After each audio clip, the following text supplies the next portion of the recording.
എനിക്ക് biggest fear എന്ന് പറയുന്നത് is losing the people that I love. എനിക്ക് ആൾക്കാർ ഭയങ്കരമായിട്ട് അറ്റാച്ച്ഡ് ആയിട്ടിരിക്കുന്ന കുറച്ച് പേര്, എന്റെ ക്ലോസ് ഫ്രണ്ട്സിലുള്ള കുറച്ച് പേര് അവര് അകന്നു പോകുമ്പോഴത്തേക്കിനും എനിക്ക് ഭയങ്കര പാടാ. Like losing people I can't tolerate. അത് ഭയങ്കര പാടാ. പിന്നെ ബിഗ്ഗസ്റ്റ് ഫിയർ സ്പൈഡർ എനിക്ക് ഭയങ്കര പേടിയുള്ളൊരു സാധനമാണ്. സോ അത്രേ ഉള്ളൂ, വേറെ ഫിയർ ഒന്നുമില്ല. It's like these two.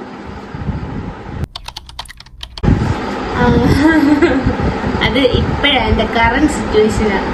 ഞാൻ മെന്റലി ഫിസിക്കലി രണ്ടും തകർന്നിരിക്കുക. ഒന്നുമില്ല, എനിക്ക് കുറച്ച് ഓവർ തിങ്കിങ്ങും ഒക്കെ ഉണ്ട്. അപ്പം എനിക്ക് ചെറിയ എന്തെങ്കിലും കുഴപ്പം വന്നാലും ഞാൻ അത് ഓവർ തിങ്ക് ചെയ്ത് വലിയ അസുഖമാക്കും, അങ്ങനെയൊക്കെ ചെയ്യും. അപ്പം പ്രത്യേകിച്ച് ഈ 2024 തുടക്കം മുതൽ എൻ്റെ ഹെൽത്ത് ഇഷ്യൂസ് ഇങ്ങനെ കൂടിക്കൂടി വരിക. അല്ലെങ്കിൽ തലവേദന, അല്ലെങ്കിൽ വയറുവേദന, അല്ലെങ്കിൽ കാലുവേദന, അല്ലെങ്കിൽ നെഞ്ചുവേദന, ഇങ്ങനെ കണ്ടിന്യൂസ് പൊക്കോണ്ടേയിരിക്കും. ഞാൻ കണ്ടിന്യൂസ് അണ്ടർ മെഡിസിൻ്റെ അണ്ടറിലായിപ്പോൾ. അത് ഭയങ്കര മെന്റലി ഭയങ്കര സ്ട്രെസ്ഫുള്ളാണ്. ആ കാര്യമൊക്കെ ആലോചിച്ചിരിക്കുമ്പോൾ മെന്റലിയും ഭയങ്കര ഡിപ്രസ്ഡ് ആവും. നമുക്ക് മെന്റലി ഭയങ്കര ഡിപ്രസ്ഡാണ്. ഇപ്പോഴത്തെ എൻ്റെ കറന്റ് ഹെൽത്ത് സിറ്റുവേഷനാണ് എൻ്റെ main mental and physical weakness. Friendship വഴി ഒത്തിരി പണി കിട്ടിയിട്ടുള്ള വ്യക്തിയാണ്. അത് ഫ്രണ്ട്സ് സ്കൂൾ ടൈം ആണെങ്കിലും ഇപ്പോഴാണെങ്കിലും അത്യാവശ്യം നല്ല പണികളൊക്കെ കിട്ടിയിട്ടുള്ള വ്യക്തിയാണ് ഞാൻ. അപ്പം അതിൽ നിന്ന് എനിക്ക് മനസ്സിലായെന്ന് വെച്ചാൽ ആരെയും അമിതമായിട്ട് വിശ്വസിക്കാൻ പാടില്ല. ഇപ്പൊ ഫ്രണ്ട്സ് ആയിക്കോട്ടെ, ഫാമിലി മെമ്പേഴ്സ് ആയിക്കോട്ടെ, ആരും ആയിക്കോട്ടെ, ആരെയും അമിതമായിട്ട് വിശ്വസിക്കാൻ പാടില്ല. നമ്മൾ അമിതമായിട്ട് വിശ്വസിക്കുമ്പോൾ അവർ നമ്മളെ മാക്സിമം യൂട്ടിലൈസ് ചെയ്യാൻ നോക്കത്തേ ഉള്ളൂ. അതുവഴി അവർക്ക് എന്തെങ്കിലും ഗെയിൻ ഉണ്ടാക്കുക. അതൊന്നാമത്തെ കാര്യം. പിന്നെ നമ്മളിങ്ങനെ ലോങ് ലാസ്റ്റിക് ഫ്രണ്ട്ഷിപ്പ് ഒക്കെയാണ് അടിപൊളി എന്ന് പറയും. ഒരിക്കലും അല്ല, പെട്ടെന്ന് വരുന്ന ഫ്രണ്ട്ഷിപ്പുകൾ അടിപൊളി തന്നെ. പെട്ടെന്ന് നമുക്ക് സ്പോട്ടിൽ കിട്ടുന്ന ഫ്രണ്ട്ഷിപ്പുകൾ, ഇപ്പം ഹൈക്കോടതിയിൽ ഇന്റേൺഷിപ്പ് ചെയ്തപ്പോൾ കിട്ടിയ നല്ല നല്ല ഫ്രണ്ട്സ് ഉണ്ട്, അതും നല്ലത് തന്നെയാണ്. അതും എപ്പോഴും ലോങ് ആയിട്ട് നിൽക്കണം അങ്ങനത്തെ ഫ്രണ്ട്ഷിപ്പ് ഒന്നും വേണമെന്നൊരു നിർബന്ധമൊന്നുമില്ല. കുഞ്ഞു കുഞ്ഞു ഫ്രണ്ട്ഷിപ്പ് ആണെങ്കിലും മതി. അപ്പൊ ഒന്ന്, ആരെയും ഫ്രണ്ട്ഷിപ്പിൽ ആദ്യം അമിതമായിട്ട് വിശ്വസിക്കാൻ പാടില്ല. രണ്ടാമെന്ന് വെച്ചാൽ ഒരുപാട് നാൾ നിൽക്കുന്ന ഫ്രണ്ട്ഷിപ്പാണ് നല്ലത്, അങ്ങനെയൊന്നുമില്ല. കുഞ്ഞു കുഞ്ഞു ഫ്രണ്ട്ഷിപ്പുകളും നല്ലത് തന്നെയാണ്.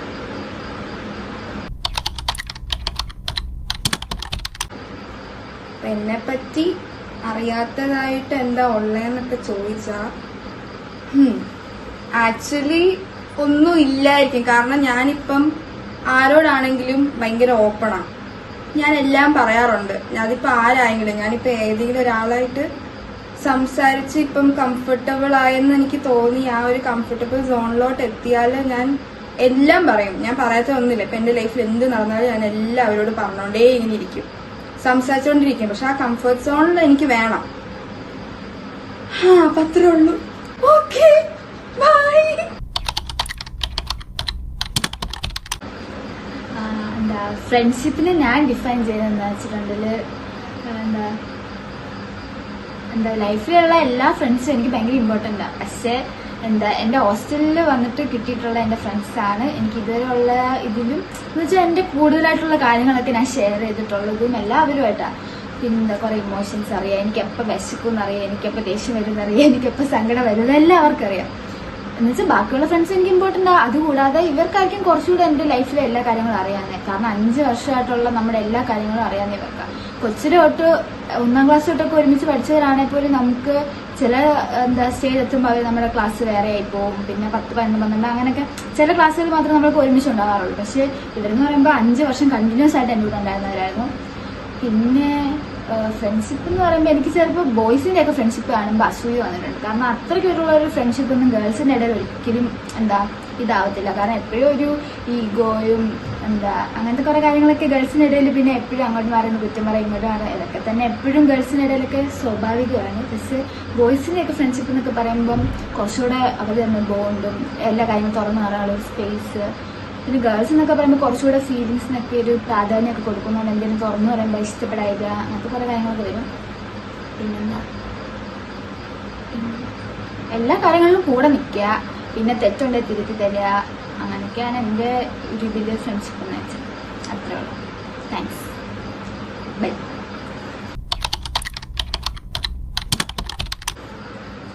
ഒരു ഫ്രണ്ട്ഷിപ്പിനെ ജെനുവിനി സ്ട്രോങ് എനിക്ക് എൻ്റെ ഒരു ലൈഫിൽ എക്സ്പീരിയൻസ് വെച്ചിട്ട് സത്യം പറഞ്ഞാൽ എനിക്ക് ആദ്യം ഞാൻ എല്ലാവരും വിശ്വസിക്കുമായിരുന്നു. എല്ലാവരും എന്നിട്ട് എൻ്റെ അടുത്ത് എല്ലാം ഷെയർ ചെയ്യും. അവരുടെ പേഴ്സണൽ കാര്യങ്ങളൊക്കെ പറയുമ്പോൾ ഞാനും ഇങ്ങനെ കൊള്ളാം.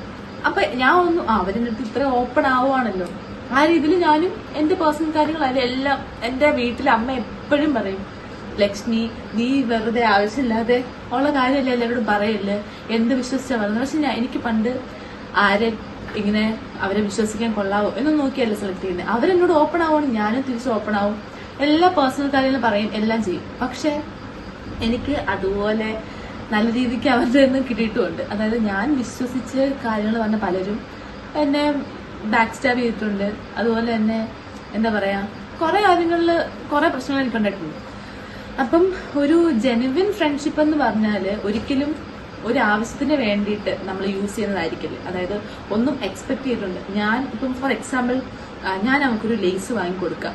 അതായത് ഞാൻ ഒരു ലേസ് വാങ്ങിക്കൊടുത്താൽ അവള് നാളെ എനിക്കൊരു മാഗി വാങ്ങിത്തരും, അല്ലെങ്കിൽ എന്താ പറയാ ഞാൻ അവൾക്ക് ആവശ്യത്തിന് എൻ്റെ ഒരു സ്പ്രേ കൊടുത്താൽ അവൾ എനിക്ക് നാളെ അവളുടെ ലിപ്സ്റ്റിക്ക് തരുമല്ലോ. അങ്ങനെ ഒന്നും കണ്ടുകൊണ്ടാവരുത്, ഒന്നും എക്സ്പെക്ട് ചെയ്യരുത്. പക്ഷെ എല്ലാം തുറന്നു പറഞ്ഞതിന് മുമ്പേ നമ്മൾ അത്രയും വിശ്വസിക്കാം. പിന്നെ നമുക്ക് പറയാൻ പറ്റത്തില്ല ആരെപ്പോഴാണ് നമ്മളെ എങ്ങനെയൊക്കെ ചെയ്യാൻ പറയാൻ പറ്റില്ല, അത് നമ്മുടെ കുഴപ്പമല്ല. എന്നാലും കുറച്ചും കൂടെ മറ്റുള്ളവരെ, നമ്മള് ഒരു ഫ്രണ്ടാണല്ലോ, മനസ്സിലായോ? അതായത് നമ്മളെല്ലാവരുടെ ഒരു ഇൻഡിവിജ്വൽ വെച്ച് നോക്കുമ്പോൾ നമ്മള് ഫ്രണ്ടാണല്ലോ. അപ്പൊ നമ്മള് മനസ്സിലെടുത്തെടുക്കുക, നമ്മൾ ആരെയും പറ്റിക്കാതിരിക്കാം, ഒന്നും എക്സ്പെക്ട് ചെയ്തുകൊണ്ട് ആരും ഒട്ടൊരു കൂട്ടുകൂടാതിരിക്കാം. മാക്സിമം ജെന്യുവിൻ, അതായത് ജെന്യുവിൻ എന്ന് പറയുമ്പോൾ എന്താ, മാക്സിമം സത്യം മാത്രം പറയാൻ ശ്രമിക്കുക. വെറുതെ ഇല്ലാത്ത കാര്യങ്ങൾക്ക് ഒലിപ്പിക്കാനോ സോപ്പിടാനോ നിൽക്കാതിരിക്കുക.